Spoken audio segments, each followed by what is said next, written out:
Hare Krishna. So, again, we welcome all of you to our Science and Spirituality series. And today we'll be discussing the third topic, the science of the soul. So, just a brief overview. Our first session was, can a scientist believe in God? And can you show me God? So, that was our first session. In that we understood that even many scientists, they actually do believe that there is some superpower, there is some intelligence, some being who created this universe, and to see him we must qualify ourselves. We must have some qualities which we discussed in the first session. In the second session we discussed Vedic knowledge, that how in our Vedas we have a lot of valid knowledge which is even today applicable and many deep knowledge is there in Vedas. And today we are going to discuss the science of the soul, which is one aspect of the Vedic knowledge and which has been scientifically researched and proven. So today's topic is science of the soul with some scientific background. So these are some questions which modern science has not yet figured out. What is life? We don't have any actual definition of life. They say evolution, that somehow the chemicals got together and somewhere down the line life began. In the very beginning as very simple celled organisms and then evolved to very complicated life. But we don't have a clear idea what is life.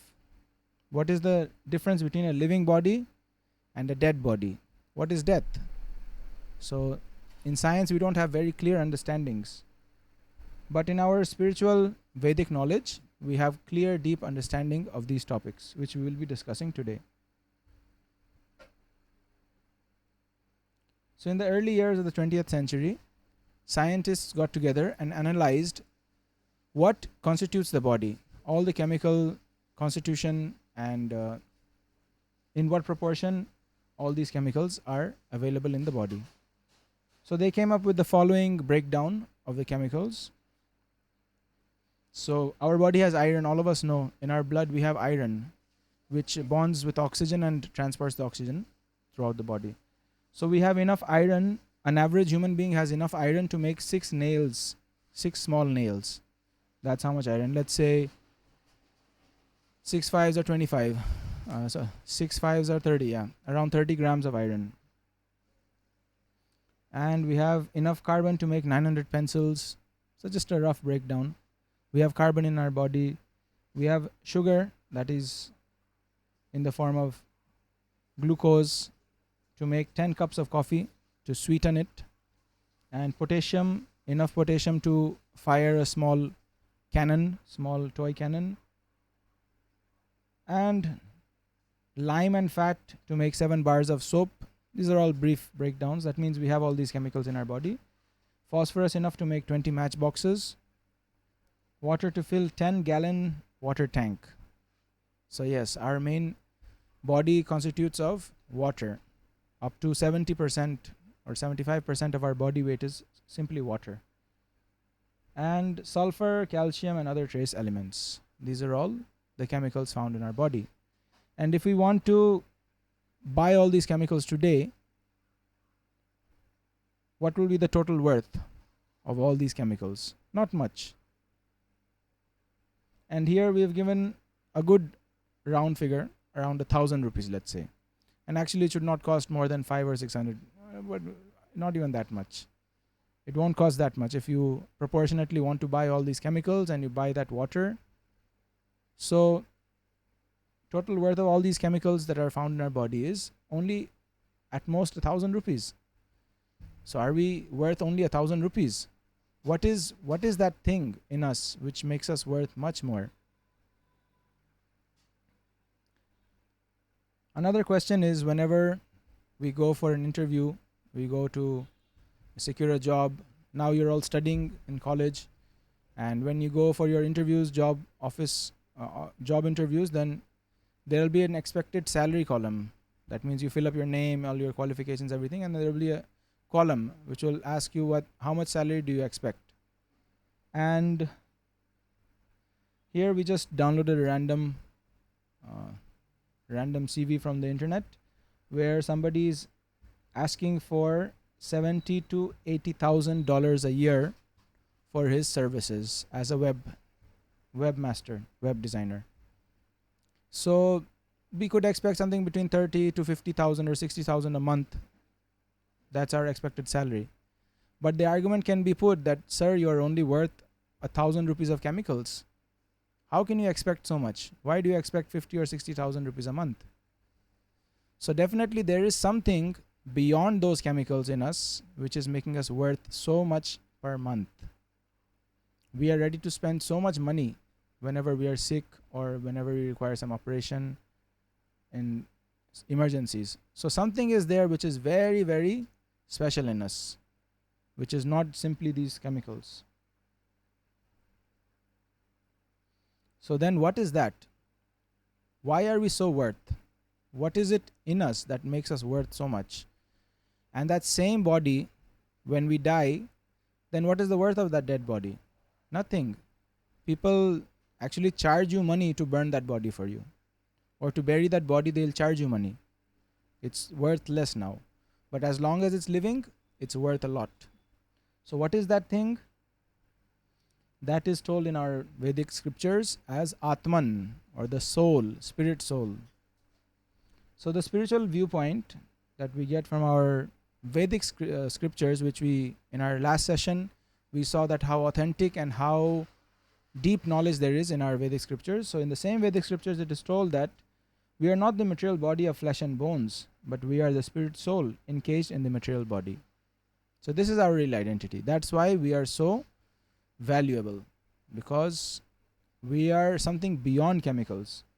So we do not die when the material body stops to function. This is also another knowledge given in the Vedic literature, that this living particle, this soul or this Atman, it is immortal. It does not die when the body dies. Rather, it changes. It gets a new body and again does its activities. So today we're going to be going through these topics. So in the scriptures it is told that we have two bodies covering this Atman. Just like all of us, we have undergarments and then we have our outward dress. So similarly, our soul, or we proper, we are covered with two layers of bodies. So the outer body, the outer covering, is made out of the 5 great elements. All of you must have heard this: earth, water, fire, air, and ether, that is space. And in Hindi or Sanskrit they say Jal, Prithvi, Agni, Vayu, Akash. This is the Pancha Mahabhut. So our body, our tangible physical body, is made out of these 5 elements. Just like, there is blood, it is made out of water. Then there's skin tissues, it is made out of earth. Then there's bones, that is also solid. It's made out of chemicals which are coming from the earth. And then in between the body there's airs. In the lung we have air. Even in the blood there's air, oxygen. So in this way, the 5 elements. And in the stomach there is fire. There is no physical fire, but it is chemical fire. In the form of chemicals, there is acids which dissolve the food and digest the food. So in this way, there is earth, water, fire, air, and ether within our external body. Is made out of these 5 elements. But beyond this, all of us have a subtle body also. Subtle body means our mind, intelligence, and ego, as you can see in the presentation. Just like all of us have a mind, all of us have an intelligence, but it cannot be seen, neither it can be touched. I cannot touch your intelligence. I cannot weigh how much intelligence you have. It's subtle. Subtle means sukshma. But all of us have it, and we can know about it by the symptoms. When we see that somebody has passed his exam nicely, so we can conclude that he has a good intelligence. And when we see somebody has failed the exam, then we can conclude that he doesn't have a very strong intelligence or his mind. Somebody is very creative, so he has a very strong mind. So in this way, we have the subtle body, just like the inner garments. That is the subtle body. But it's not the proper soul. Some people think that whatever I think, I am that. No. The thinking process is not the soul's. It is the subtle body, the sukshma sharir. But the soul proper is beyond the subtle body also. So there is a nice example. Let's just see the next slide. Yes, so the soul is within these two bodies. Just like, again, the same example, the outer garments and the inner garments, and then me properly, I am situated within these two garments. Like, inner garments are my shirt and my underwears, and outer garments are my coat and my shoes and my pants, in this way. But I proper am situated within these clothes. So similarly, the soul, the Atman, is properly situated in between the mind, intelligence, ego, and the subtle and the gross body, the external body. So there is a nice example which we can correlate with. All the modern students will correlate with this example. For example, a laptop.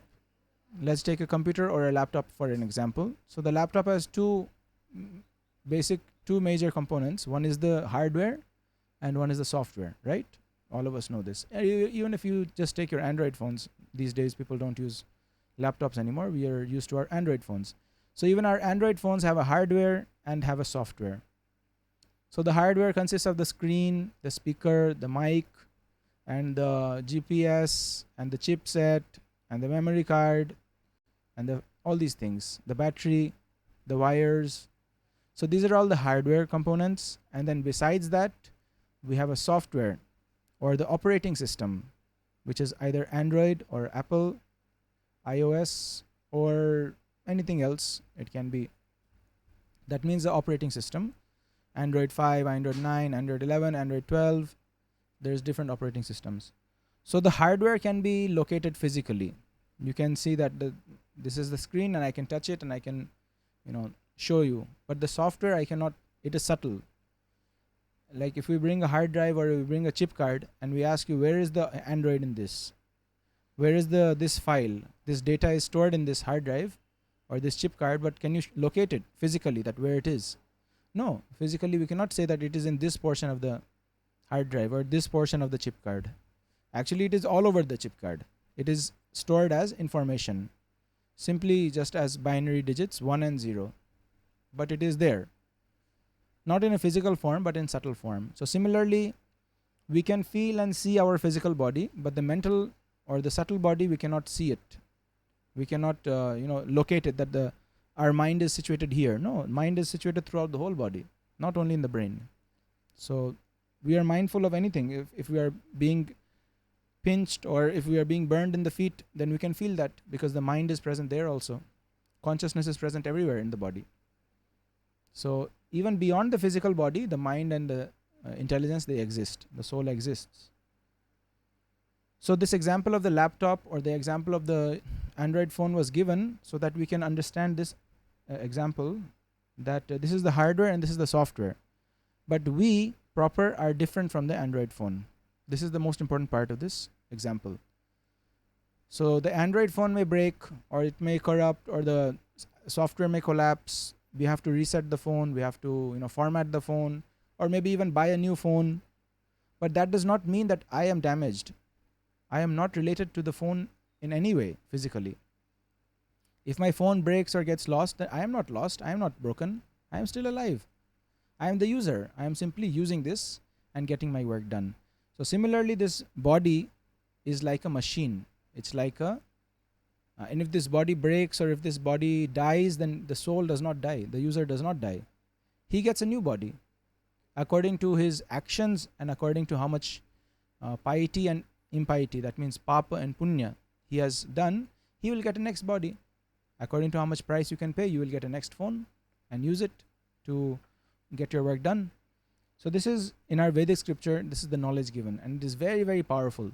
If one can simply understand this one example, then all of the problems he is facing in life and all of the distress, unhappiness that he is going through will immediately disappear.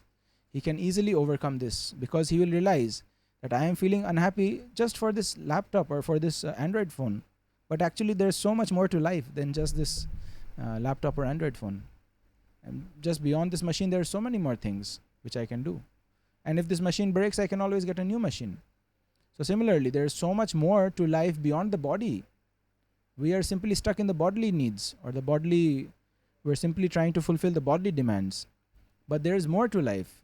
There is relationships, there is real love, there is our relationship with God and actual happiness, which is not based on the body, which is beyond the body, spiritual happiness.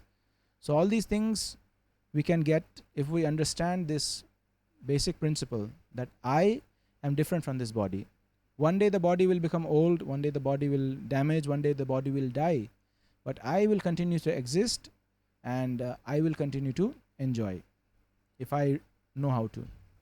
And I will get a new body according to my requirements. I will get a new body, and I will continue to search for happiness. But at the same time, we should know that in this material world, or while staying in this body, the soul cannot feel happiness.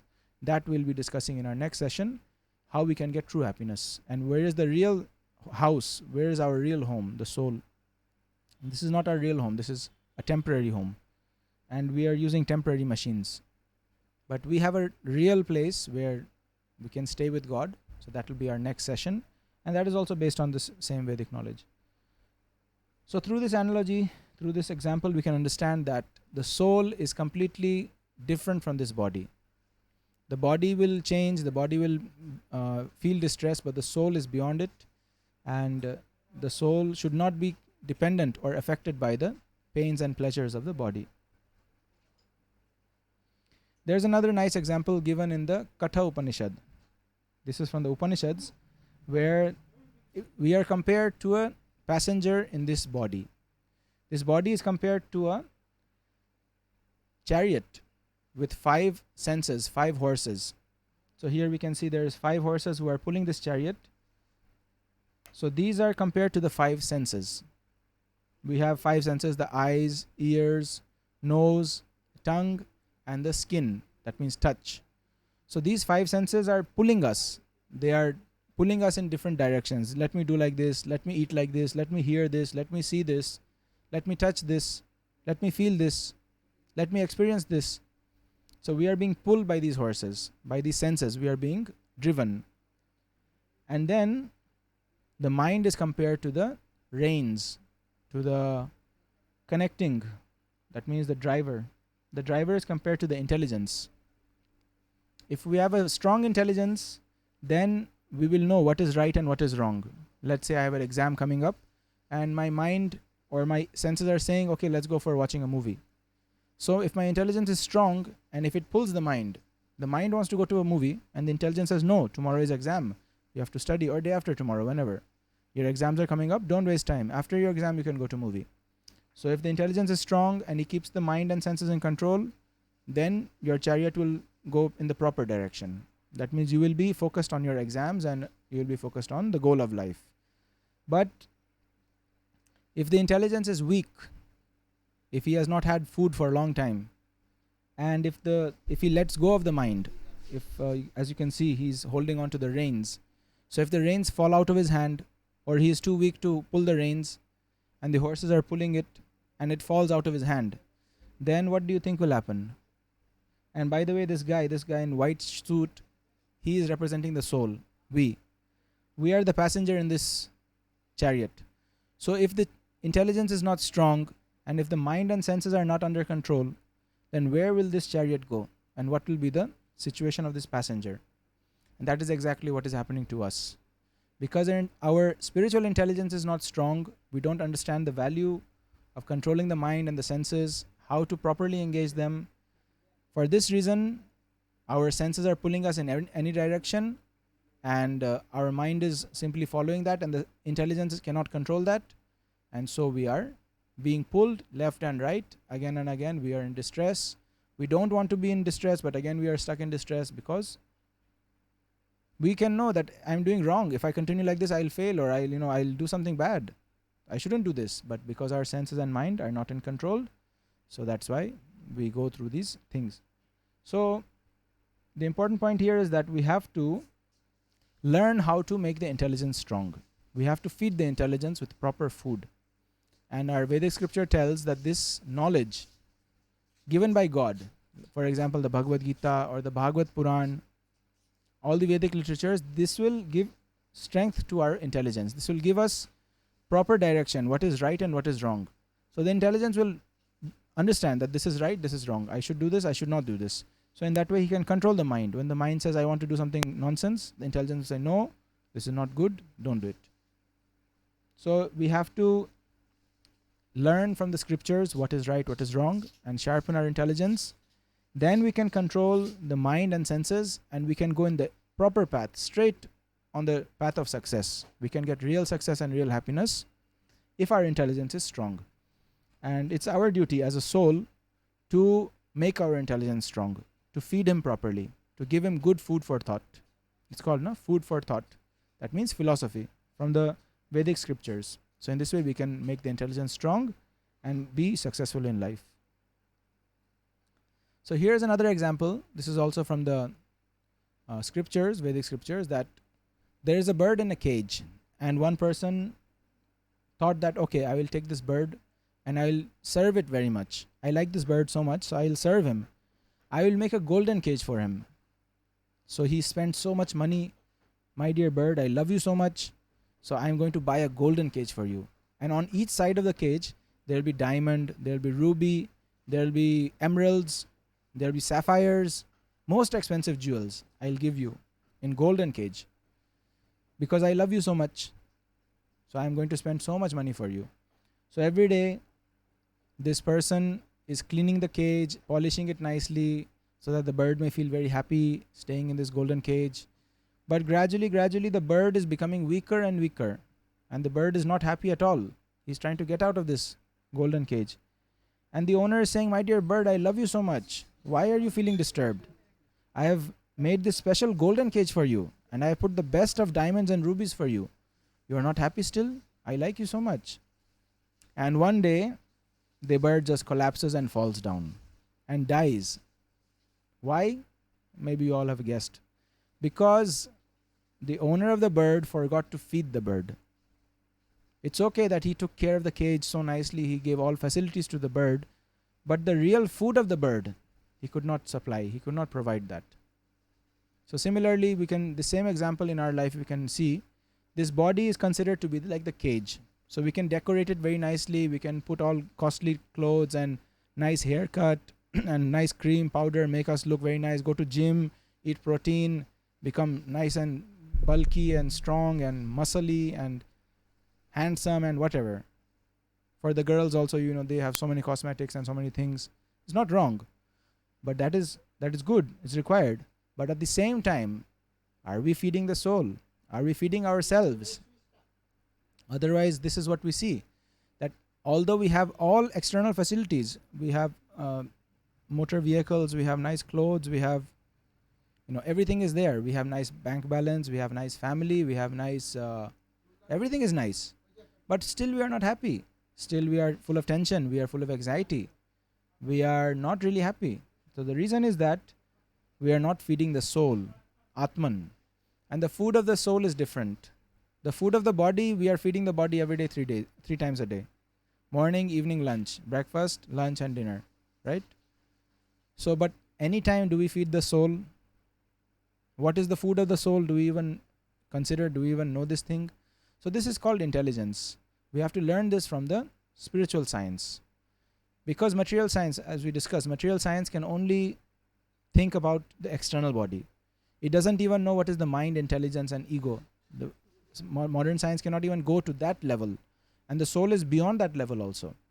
So we do accept modern science, we take its help, but that is only for our external world, for our bodily requirements. But what about our internal world? What about our emotions, our feelings, happiness, distress, the goal of life? What is life? For all these answers, we must go to the higher science, which is spiritual science. Science given to us through the Vedas. And then we can realize that the food for the soul is loving God, serving God, hearing about God. That's why we see that people who are religious, they're very peaceful. They're very happy in life because the soul is feeling peaceful. The soul is satisfied. There's another similar example like this.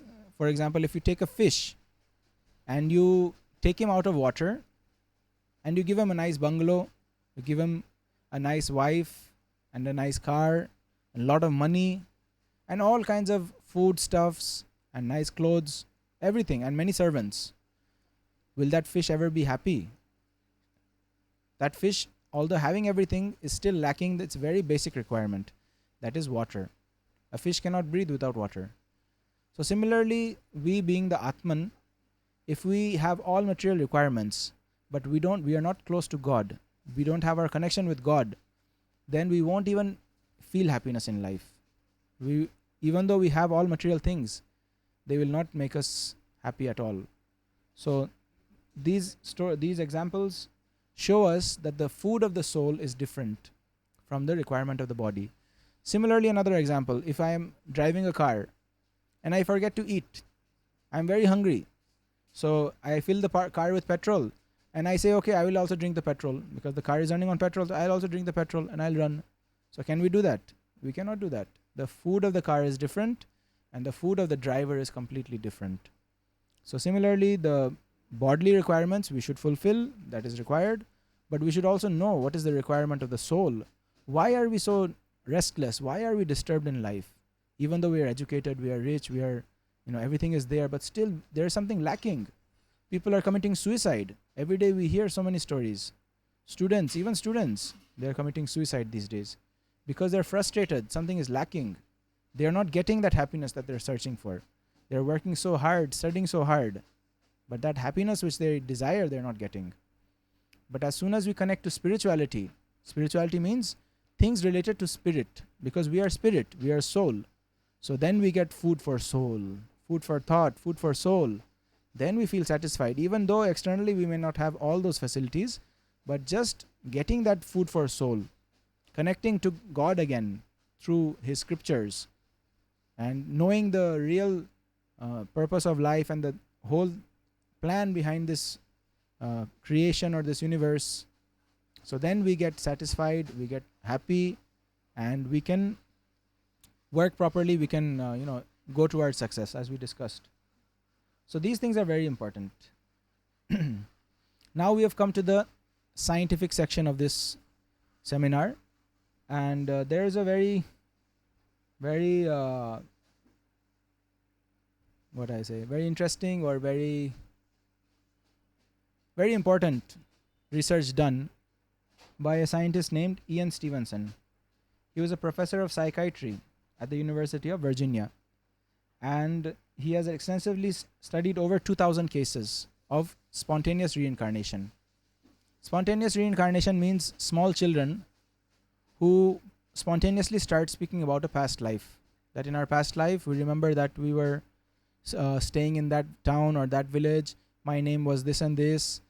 My family, my father and mother were like that, and I had a wife, or I had children, I had a husband, and they tell all the story of another person.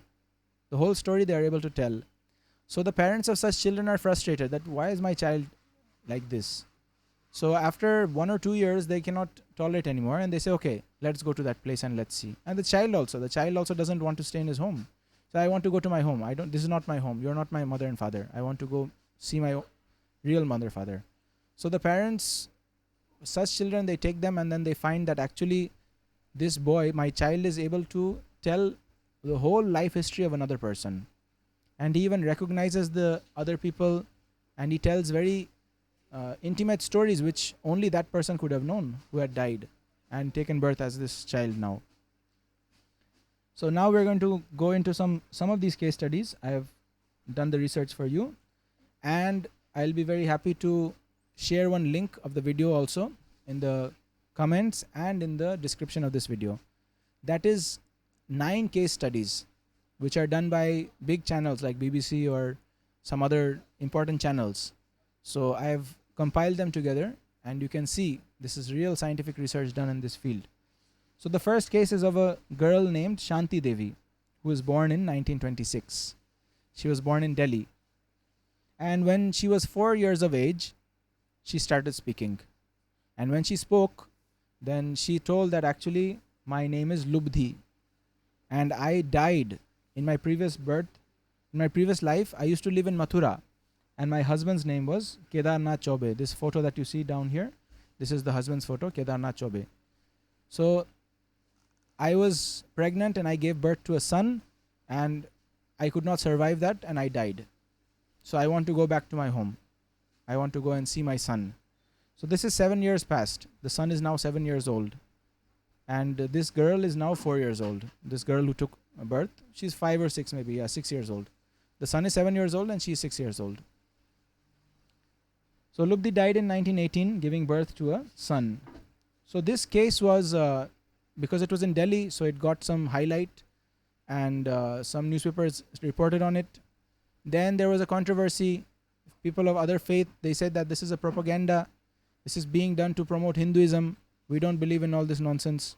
And the media should not encourage such nonsense thing, because there is no such thing as reincarnation. There's the Hindus, they are simply trying to propaganda their religion. So Mahatma Gandhi got to know about this case, and he got together a team of researchers and scientists. He said, I want to do scientific research on this topic. And under his guidance, there was a doctor named Dr. Rawat. So he was selected to head this team, and he went and did the research. He spoke to this small girl.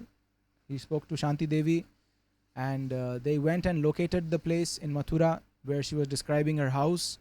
They even found the family who she was talking about, this Kedarnath Chaubeji.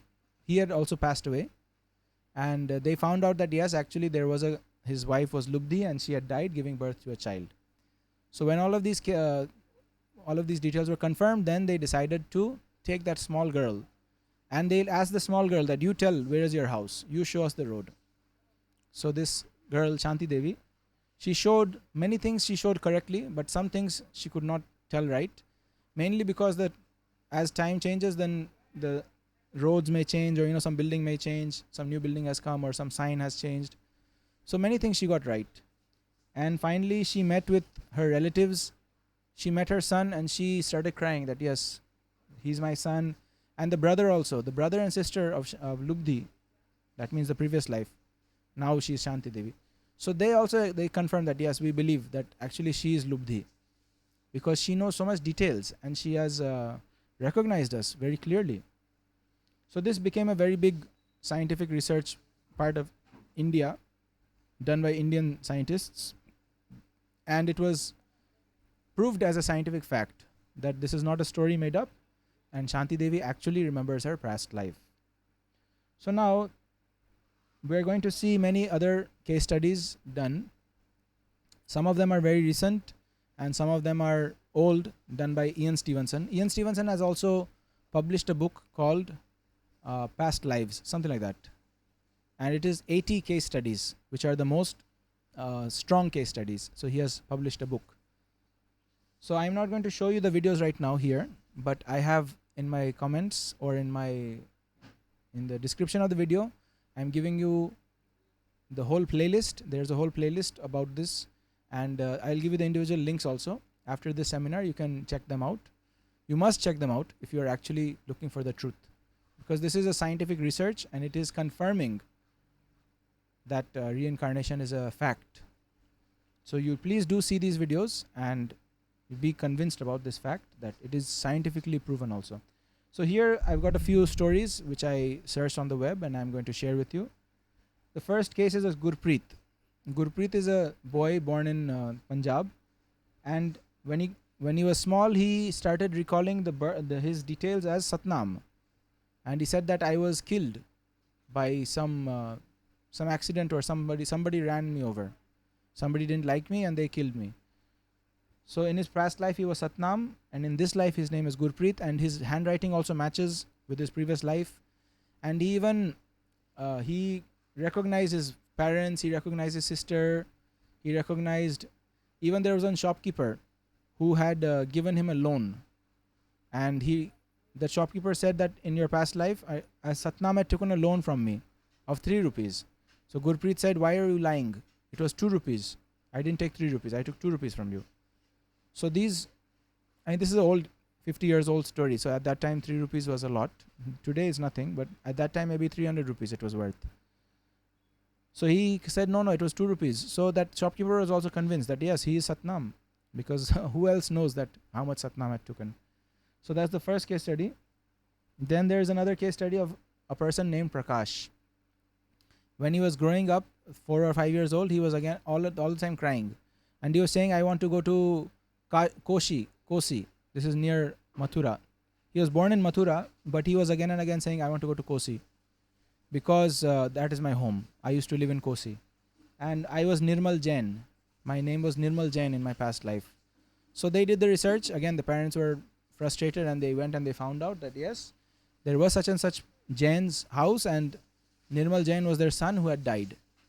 So when the child met with his previous parents, and the child recognized the parents, and the parents were convinced that yes, he must be our child because he knows all these details. So like this, we've got 7, 8 case studies. There is one Rajesh, small boy, who claims that in my last life somebody shot me in the back. So this small boy was claiming to be Pappu in his previous life, and he even named a relative. He said this relative had shot me, and even in this life, his small boy. So in his back, you can see that video. I'll share the link. In his back, there's bullet mark. There's a mark of bullet in his back, white. Like his skin is brown, but there's a white mark. So these are things common found in reincarnation cases. In the past life, if his leg was cut, then in this life, one of his leg is not grown. It is small, half leg only. And there's more details in the other video. So this was a case of Rajesh remembering to be Pappu. So you might think that, oh, this is all Indian cases. Hindus already believe in reincarnation, so they'll make up some cases. No, this is an international phenomenon. Not only Hindus, but Christians and Muslim families also, such children have been there. Even in atheist families who don't even believe in God, such cases are seen. So this is a universal truth. It has nothing to do with religion. Again, this spirituality and religion are different things. Spirituality means to know the reality, to know the spirit, the soul, and all the energies. And religion means practical, practical things to be done in life. Like in the Muslim religion, they pray in a different way. In a Christian religion, they pray in a different way. Hindu religion, they pray in a different way. But the common thing is praying. So spirituality means to pray to God. And how you'll pray is a different religion. Just like the truth is one, but then you speak in different language. I can speak in Urdu the same thing. I can speak in English the same thing. I can speak in Hindi the same thing. It will sound different, but the truth, the meaning is the same. So similarly, spirituality is a common principle of God and the spirit souls and the universe and these energies. And religion is its different languages in different ways, and different countries it is done in different ways, but the essence is the same.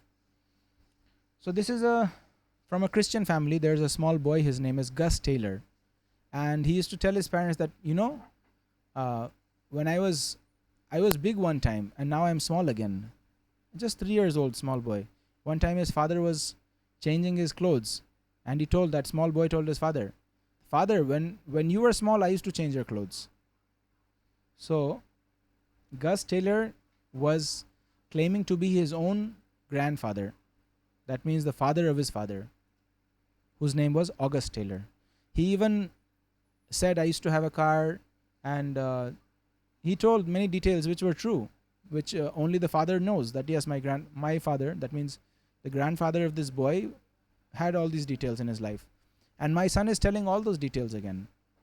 So this is another, and the mother is shocked. She's saying that we are Catholic Christians. We don't believe in reincarnation. There's no such thing as reincarnation in our scriptures. We never taught this boy anything like this, that you will take birth again. But he's remembering his previous life. So we are also shocked that how is it possible? There's a very famous case in America of a small boy whose name was James Leininger. He was fascinated with airplanes from his very birth, from his very child. When he was 2 years old, they used to take him to museums, World War museums, where many airplanes were there, and he would tell the names. He would tell this is this model airplane, this is this model airplane, and this is how it runs, and this is how the cockpit looks like, and he used to go and play with it. He knows all these details. And he used to say, then his parents would ask that, how do you know all these details about these planes? We never told you. He said, in my past life, I was flying these. In World War II, there was a ship called Natoma Bay. And I was in that, and then I was shot down near the Japanese sea.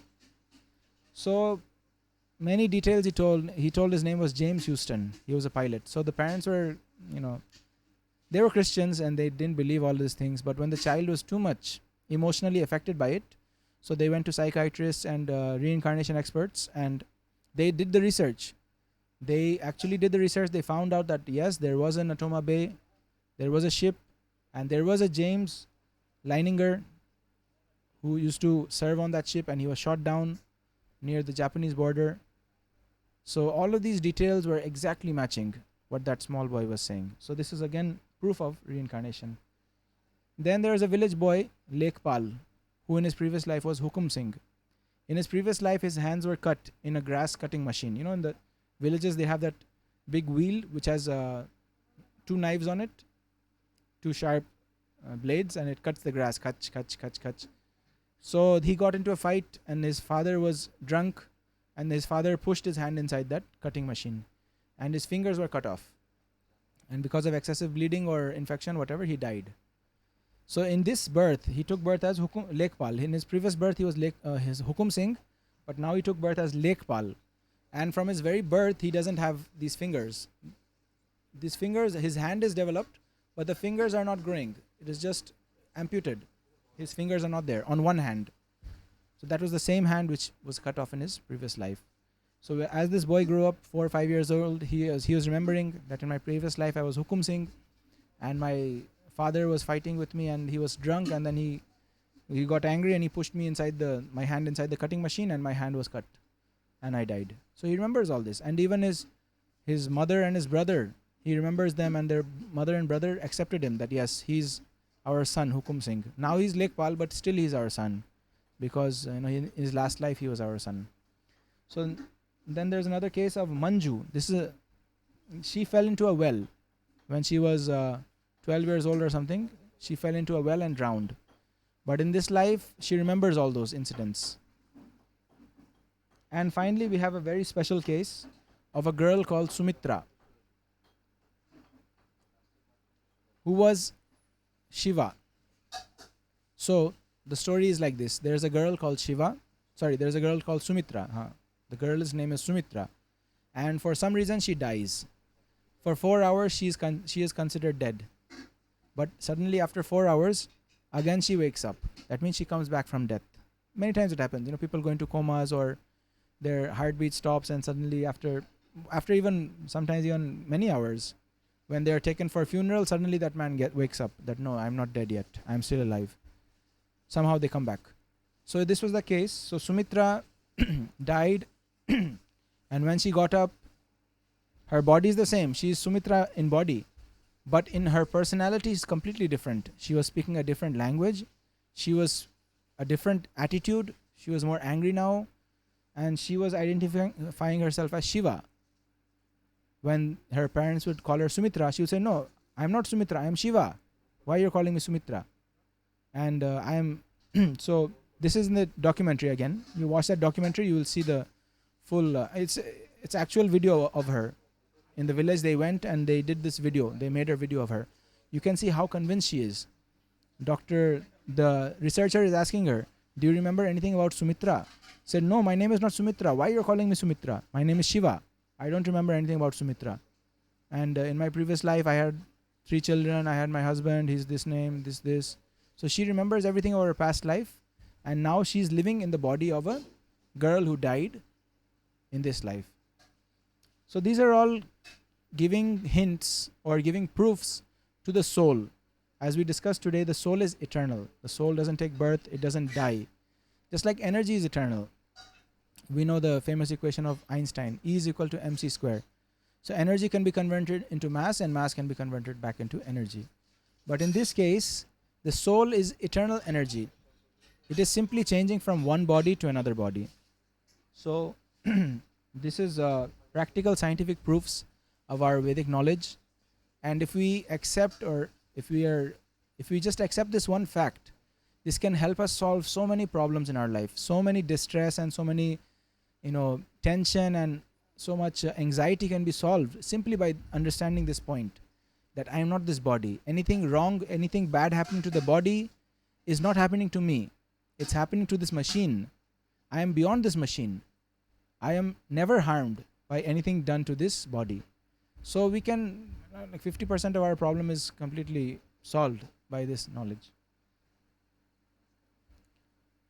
And actually most people, they already know about this fact, that we are not this body, we are the soul. It's just that we never consider, we never think about it. So here we say, here is an example. When a person dies, we say he has passed away. right? We say he passed away. So the argument can be, the body is still there.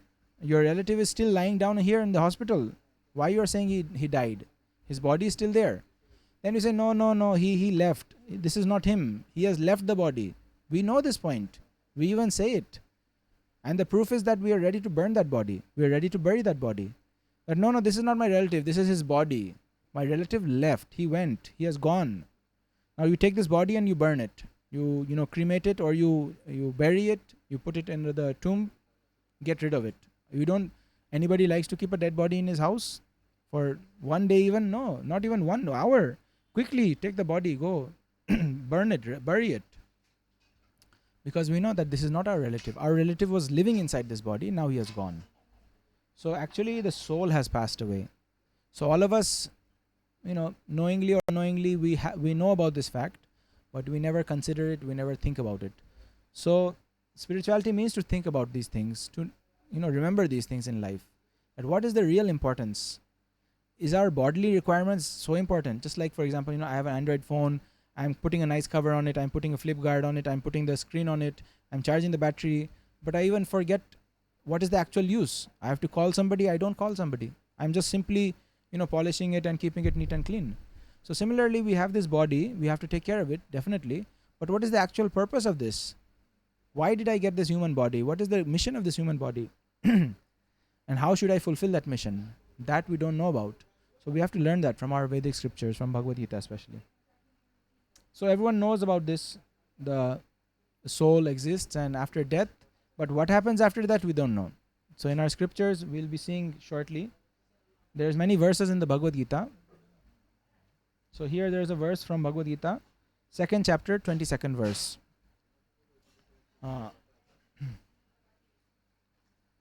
So as a person puts on new dresses, giving up old ones, the soul similarly accepts new bodies, material bodies, giving up the old and useless ones. So we can see in this photo, this person on the left side is getting old, gradually older, and he dies one day. And then he is coming into the womb of a mother again, and again he is taking birth. And it can be, see at the bottom you can see there's many animals, and in between there's a human being, and then again he's going back to the animal species. So it can happen like that. It's not that once we get a human birth, we'll only get human body. According to our desires and our work, we can get any body. If somebody wants to fly, we like to fly. Sometimes we have some people who do extreme sports. They climb the mountains and they parachute, or they do that skydiving, or they have that wingsuit, and then they can fly like a bird. And that is their passion. That is their hobby. They like that. So such a person in his next life, he can get a body of a bird, and he can fly.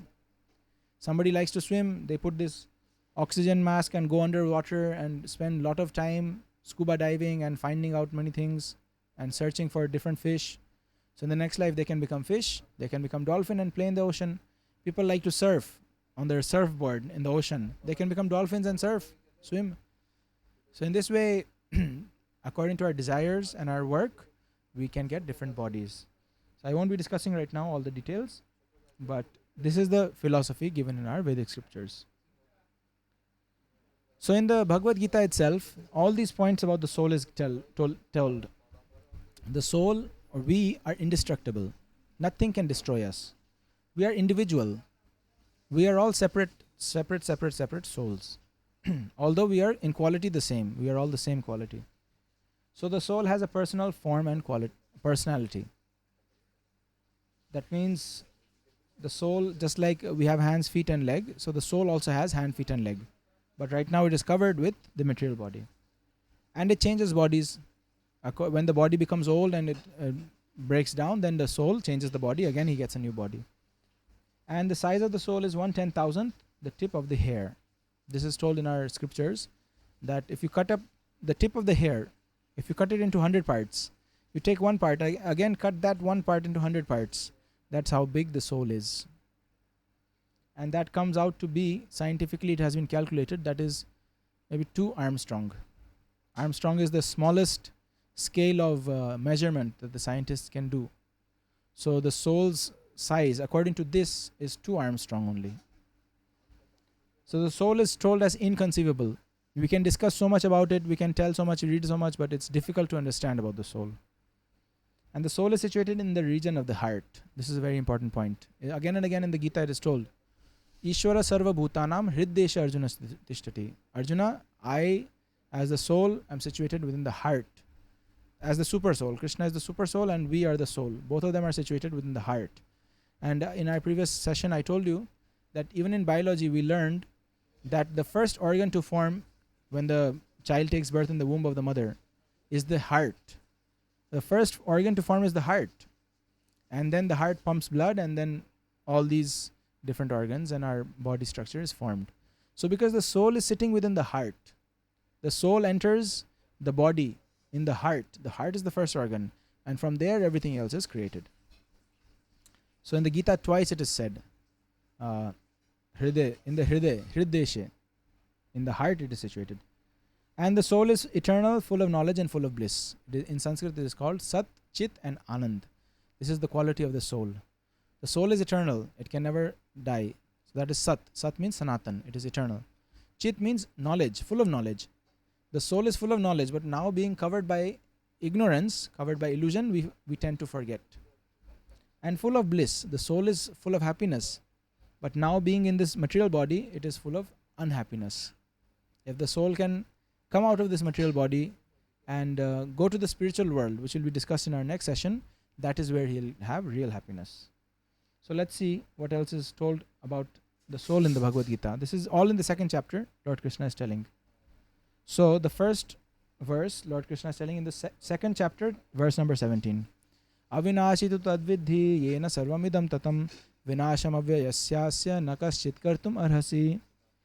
That which pervades the entire body you should know to be indestructible. No one is able to destroy that imperishable soul. So here Lord Krishna clearly tells the soul cannot be destroyed. You cannot finish the soul. The soul doesn't die. Now second chapter 13th verse is Dehinasmin yatha dehe kaumaram yovanam jara tatha dehantaram praptir dhiras tatra na muhyati. Lord Krishna is telling, as the embodied soul continuously passes in this body from boyhood to youth to old age, the soul similarly passes into another body at death.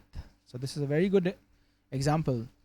All of us remember, or we have seen photos of ourselves when we were very small, right? When we take birth, we are just fitting into the lap of our mother. Our body is only 3 kgs or 3.5 kgs heavy. That is also our body. But after 5 years, we get a different body. We get a child's body. That is also our body. And after 15 years, we get a completely different body. It is much bigger. We are big shoulder now.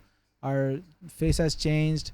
Some hair has started to come. Our chin, our mustache and beard.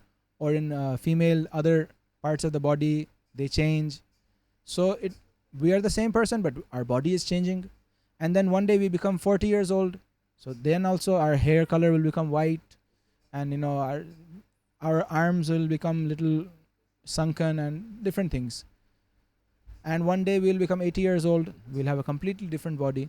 We'll have a weaker body at that time. So as in this life itself, we are changing many bodies. So, because after seeing this session or the seminar, some people may say, I don't believe that the soul gets new body. Nah. So here don't believe about next life, but in this very life, we are getting new bodies, right? Because at the childhood, we had a different body, small baby body. And in our youth, we had a different body. And in our old age, we have a completely different body. So even in this life, we, the soul, have gotten different bodies. So why not after death we get a different body? Of course we'll get.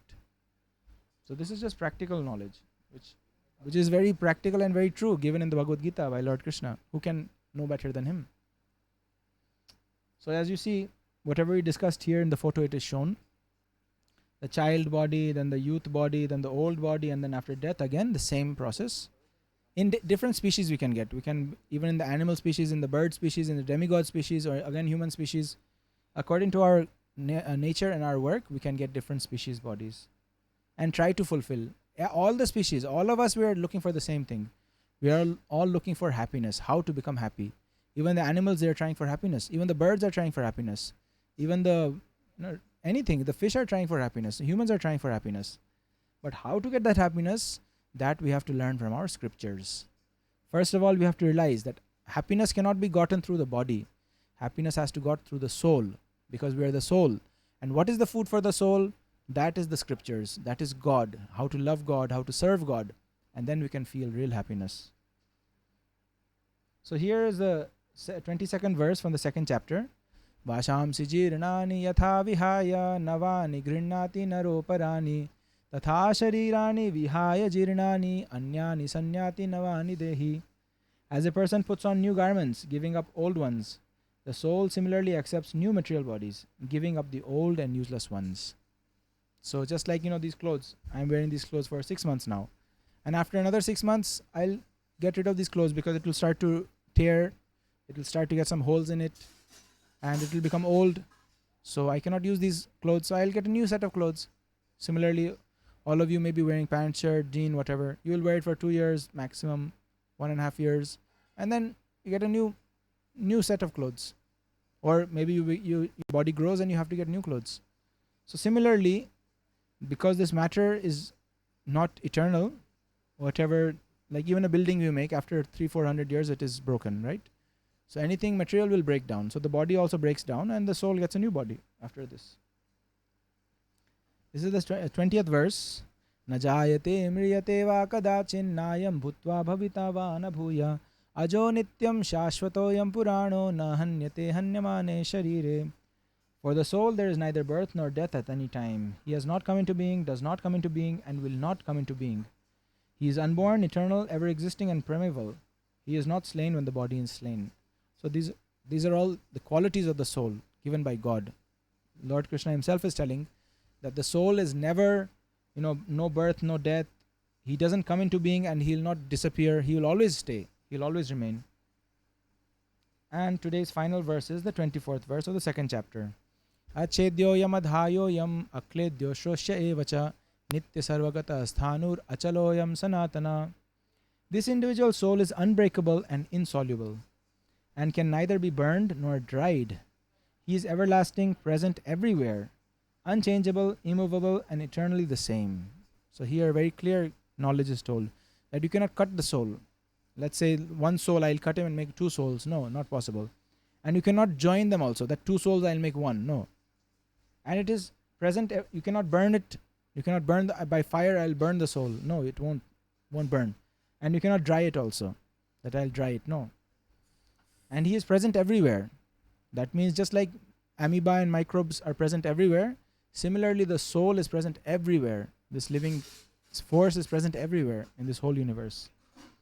And it is unchangeable, it is constant, it is unchangeable, immovable, and eternally the same. It always exists, same. So these are all knowledge about the soul given in the Bhagavad Gita in our Vedic scriptures.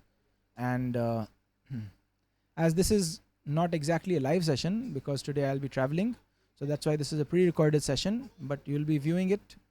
While you're viewing it right now, I'm sitting in a train and I'm traveling. So we won't be taking question and answers because I'm not live with you. But if you have any questions, you can write down in the comments and I'll be more than happy to write the answers and reply them.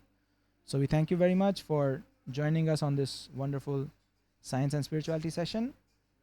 And we have taken 58 minutes.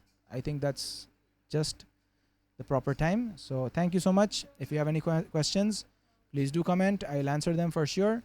And also don't forget to watch the links. I'm sharing the links of other scientific researches done on the reincarnation. You must watch them. And any questions, you can always ask us. Okay. So thank you very much for joining us today. Hare Krishna.